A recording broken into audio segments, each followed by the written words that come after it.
नेपाल में मैं अभी आया हूँ और नेपाल का 4 दिन से परिभ्रमण किया। नेपाल के ज़िंदगी में मेरा ये पहला बार आना है। नेपाल को हिंदू राष्ट्र, हिंदू देश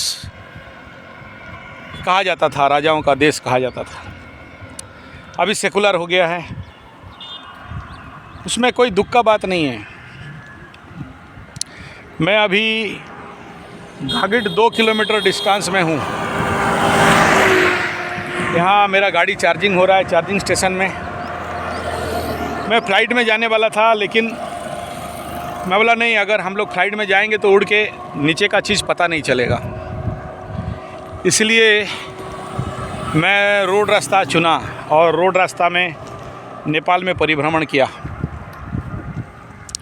ताकि लोगों का कल्चर को समझ सकूं, नेपाल को थोड़ा बहुत समझ सकूं, जो दिखाई दे, और उसके लिए गया।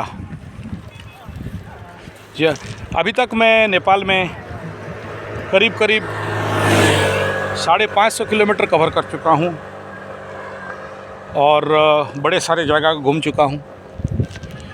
विराटनगर में ठहरा, वहाँ पर मेरा कथा था, प्रवचन था।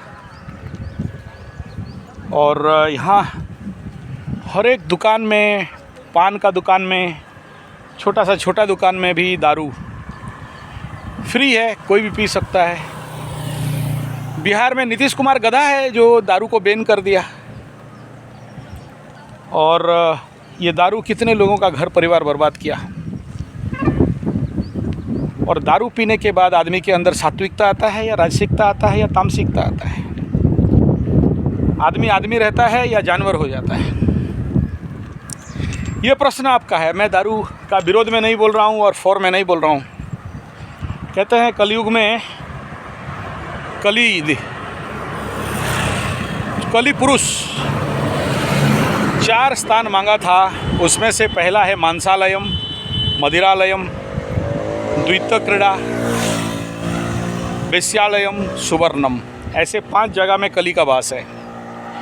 नेपाल हिंदू राष्ट्र है और इस हिंदू राष्ट्र सबसे ज़्यादा पीड़ित अवस्था में है। बोलते हैं नेपाल में सबसे ज़्यादा हिंदू हैं। भारत का तो गया काम से सेकुलर होके आज सबसे ज़्यादा धर्मांतरीकरण है। अपना धर्म छोड़ रहे हैं, सब कोई दूसरे धर्म में जा रहे हैं, अमृतकाल कह रहे हैं। और ऐसे स्थान में नेपाल को अगर एकमात्र हिंदू राष्ट्र कहा भी जाए, ऑफिशियली नहीं कहा जाए, सेकुलर कहा जाए, कम्युनिस्ट लोग और चाइना के दया से सेकुलरिज्म और कम्युनिज्म आया इसमें। अभी इलेक्शन, प्रधानमंत्री, जो कोई भी हो, प्रॉब्लम वहाँ नहीं है, प्रॉब्लम यहाँ है। क्या इसे मानविकता कहा जाएगा जो हर एक दुकान में कोई अगर थोड़ा सा शुद्ध सात्विक भोजन खोजे और मिल जाए? नहीं मिलता। साइकिल दुकान में भी आप देख सकते हो दारू का बोतल मिला है। हिंदू लड़की यहाँ पूर्ण स्वाधीनता में घूम रहे हैं, हर जगह में दारू और मांस, मछली, अंडा, फॉरेन कंपनी का पैकेट फूड, सबको मोमो, डोमो, चाउमीन, मंचूरियन, चाय समेत दूर रखो। बीड़ी सिगरेट खाना है, खाओ भाई, आपका ज़िंदगी, हमें कोई क्या चिंता है।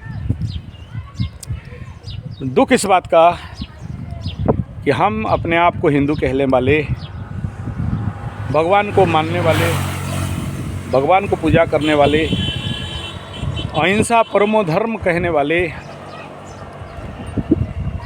इतना हिंसक क्यों?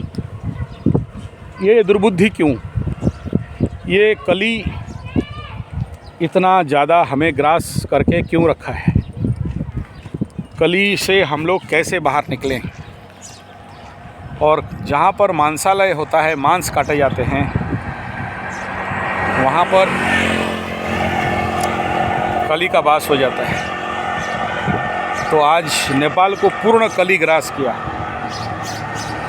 बोलते हैं भैंस बड़ी या अकल, तो बोलते हैं भैंस। उतना दूर में एक गाय का दूध नहीं मिला कहीं भी, लेकिन भैंस का पेड़ा, भैंस का खुआ, भैंस का दूध तो भैंस का दूध पीते पीते दिमाग भी भैंस का हो जाता है।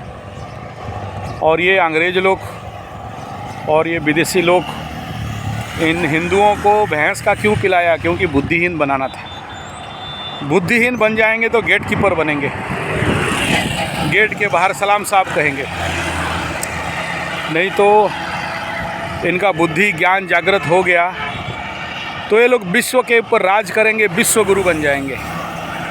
तो ये विदेशी आक्रांताएं भारतवर्ष में जानते थे कि यहाँ अगर भारतीय लोगों को शुद्ध सात्विक खिलाया जाए, विश्व गुरु बनेंगे, विश्व का ज्ञान देने लग जाएंगे। इनको कैसे मूर्ख बनाना है, कैसे कली का अभिष्ट करना है, उसके लिए भैंस का दूध पिला दिया गया। तो सब मूर्ख लोग भैंस बन गए और विदेश में जाके गेट के बाहर सलाम साहब करने लग गए।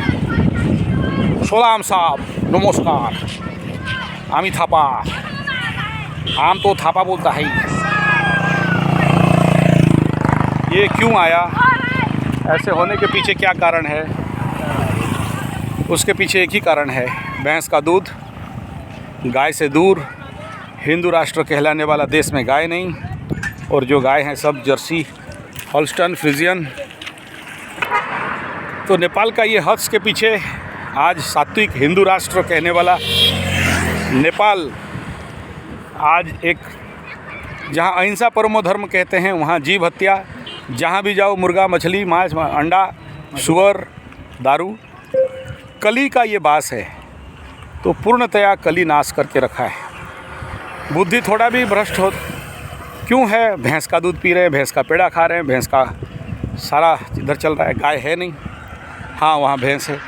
आप देख लो, यहाँ पड़ा ही पड़ा है, यहाँ पर भरा पड़ा है। तो भैंस का दूध, भैंस बड़ी अकल, भैंस, गाय कृष्ण की प्यारी है, भैंस यम की सवारी है। तो सब भैंस का दूध पीते पीते सब भैंस बन गया। भैंस बनने से बड़े बड़े देश विदेश में जाएंगे, गेट के बाहर नेपाली हिंदू सलाम साहब आवी थपक बोल चो ऐसा बोलेगा, और विकास, दिमाग, बुद्धि नहीं होगा। और बुद्धि नहीं होगा तो इनको पता था विदेशियों को कि हिंदुओं का बुद्धि हो गया तो विश्वगुरु बन जाएंगे। तो विगत 100 साल से यही चल रहा है, कैसे इनको मूर्ख बना जाए, भैंस का अक्ल बनाया जाए, मांस, मछली, अंडा, दारू खिलाया जाए। तो खा चुके हैं। नेपाल में कली का ग्रास हो चुका है।